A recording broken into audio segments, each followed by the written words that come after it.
ஓம் ஸ்ரீ ராகவேந்திர சுவாமிகள் திருவடியிலே சரணம். நவபிருந்தாவனத்தின் அந்த 9 மகான்களின் திருவடியிலே சரணம். வணக்கம். ஆர்கே டில்லிபாபு பேசுகின்றேன். உலகத் தமிழர் அனைவருக்கும் நீங்கள் அளித்து வருகின்ற மகத்தான ஆதரவுக்கும் அன்புக்கும் மிக்க நன்றி. நமது ஆர்கே அஸ்ட்ராலஜர் யூடியூப் சார்பாக குரு பயிற்சி பலன்களை மிக விரிவாகவும் விளக்கமாகவும் விட்டுள்ளோம். பார்க்காத நண்பர்கள் பார்த்து பயனடைங்கள். உங்கள் நண்பர்களுக்கும் உங்கள் உறவுகளுக்கும் ஷேர் செய்யுங்கள். சப்ஸ்கிரைப் செய்யாத நண்பர்களும் சப்ஸ்கிரைப் செய்து கொள்ளுங்கள். இன்று நாம் பார்க்க இருப்பது ஜூன் மாத பலன்களை பற்றி பார்க்க இருக்கின்றோம். மகர ராசிக்கு ஜூன் மாத பலன்களை பார்க்கலாம். உங்களுடைய ராசிநாதன் 3 இருக்கின்றார். உங்களுடைய ராசிக்கு 7 3 12 கூடிய குரு பகவான் உச்சமடைந்து நேரடியாக உங்களுடைய ராசியை பார்க்கின்றார். அது மட்டும் இல்லாமல் உங்கள் ராசிநாதனை சனியையும் பார்க்கின்றார். அவரும் 3 குரு பகவானுடைய வீட்டில் இருக்கின்றார். 8ஆம் தேதிக்கு உங்களுடைய ராசிக்கு யோகத்தை கொடுக்கக்கூடிய சுக்கிரன் 6 7க்கு குருவுடன் சேர்ந்து நேரடியாக உங்கள் ராசியும், பிற்பகுதியில் 22ஆம் தேதி புதனும் சேர்ந்து தர்ம கர்மாதிகளான சுக்கிரனும் புதனும் சேர்ந்து உடன் குருவும் சேர்ந்து ராசியை பார்ப்பதனால் இந்த மாதம் முழுக்க உங்களுக்கு 1ஆம் வீட்டு பலன் மிகப்பெரிய அளவிலே கை கொடுக்கும்.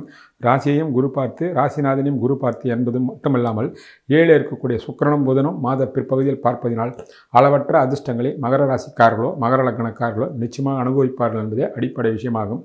அதனால் உங்கள் முயற்சிகள் அத்தனையும் வெற்றியடையும்.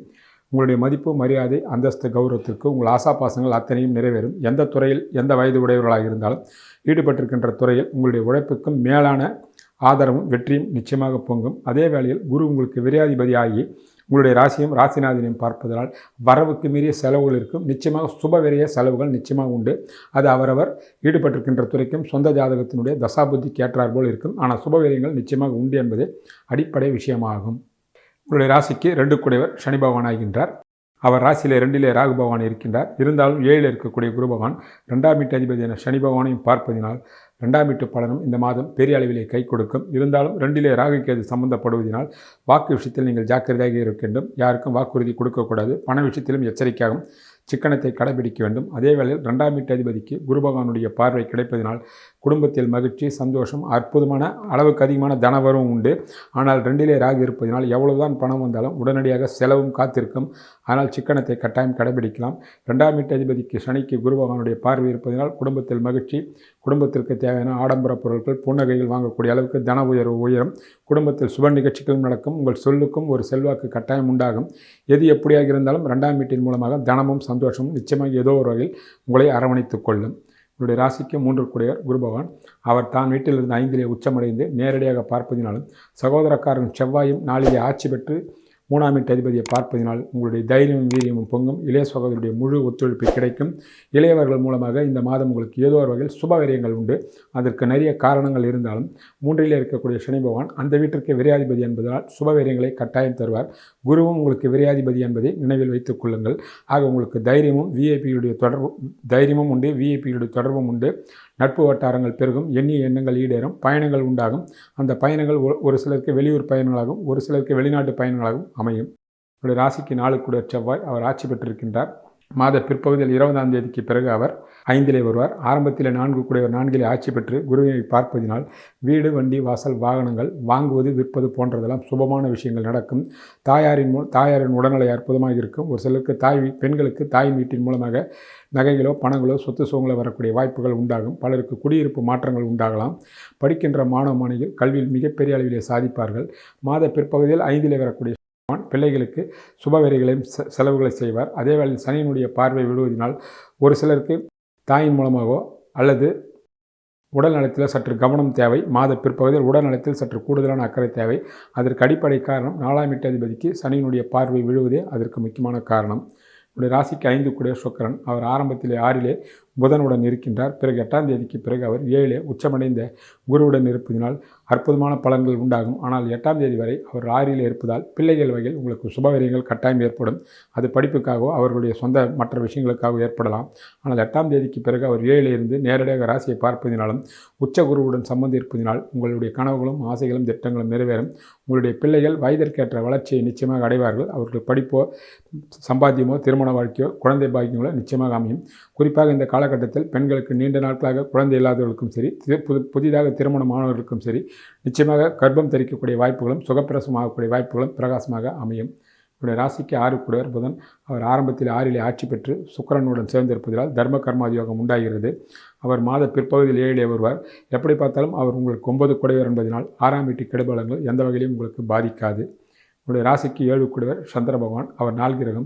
7லே உச்சமற்ற குரு பகவான் இருப்பதினாலும் மாத ஆரம்பத்தில் சுக்கிரனும் பிற்பகுதியில் புதனும் சேருவதனால் தர்ம கர்மாதி யோகம் 7லே இருப்பதினால் திருமணமாகாது இருக்கின்றவர்களுக்கு, கடந்த காலத்தில் ஏதோதோ காரணத்தினால் தட்டி போனவர்களுக்கு, இளைஞர்களுக்கும் இளம்பெண்களுக்கும் அற்புதமான முறையில் திருமண பாக்கியமும், கணவன் மனைவியாக இருப்பவர்களுக்கு தாம்பத்திய சுகமும் அன்பும் அரவணைப்பும் மிக மிக அற்புதமாக இருக்கும்.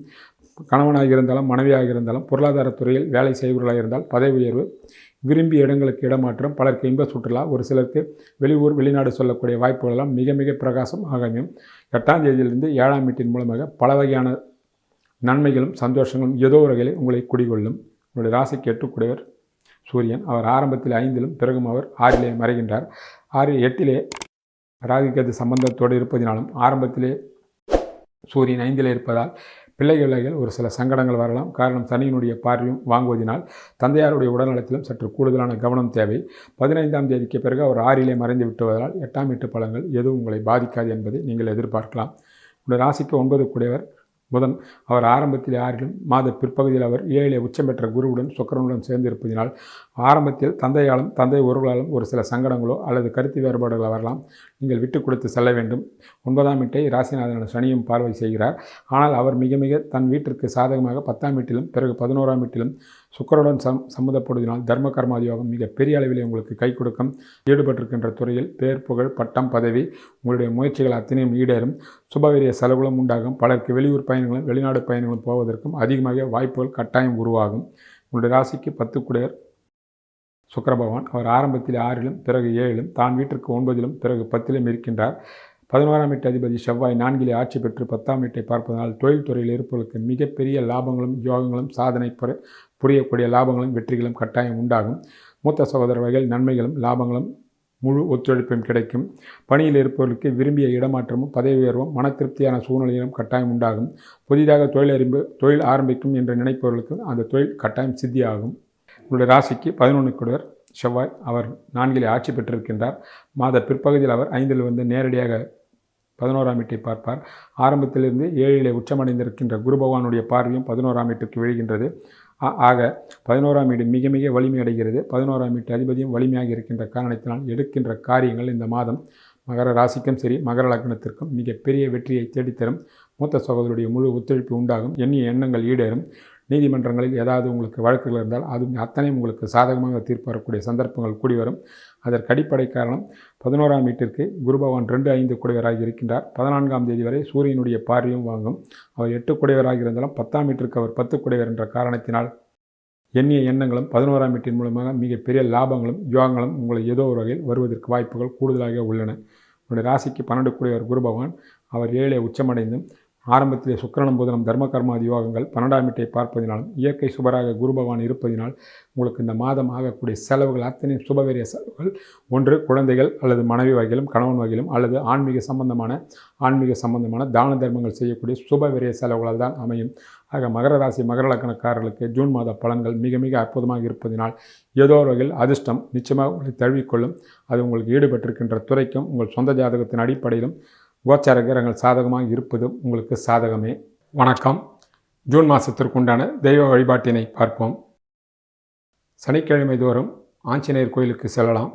அருகாமையில் உள்ள திருக்கோயிலுக்கு நெய் தீபம் ஏற்றி வருவது சிறப்பு. எந்த கோயிலாக இருந்தாலும் பரவாயில்லை. மகானுடைய ஜீவசமாதிக்கு செல்வதோ அல்லது முடியாதவர்கள் அவர்களுடைய படத்தை வீட்டிலே வைத்து நெய் தீபம் ஏற்றி வணங்குவது சிறப்பு. எந்த மகான்களாக இருந்தாலும் பரவாயில்லை. லட்சுமி நரசிம்மரை வணங்குவது கைமேல் பலன்களை தரும். கந்தசஷ்டி கவசத்தை பாராயணம் செய்வது எல்லா வகையான வெற்றியும் கட்டாயம் தரும்.